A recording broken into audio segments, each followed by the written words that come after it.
This is how you're going to connect Google Sheets to Glide. So when creating a new project, what we have to do is to just select Google Sheets as the source, and that's basically as easy as how we can connect Google Sheets to Glide. So we're just going to sign in or sign up to an account first. And then from our dashboard, or if you cannot see all of the apps right here, you can just head over to the left side panel and then click on apps. And then it will take you to this page. Now you're just going to click on new app right here. And then we're going to scroll down until you find the start with data section.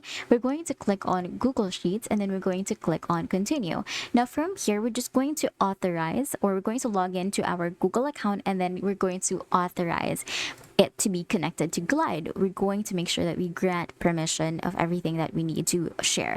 We're going to hit on continue, and then from there we're just going to check this checkbox right here. Just make sure that you do not skip this step, because this is what Glide can access. So we want Glide to be able to access all of our Drive files in order for us to connect our Google Sheets to Glide.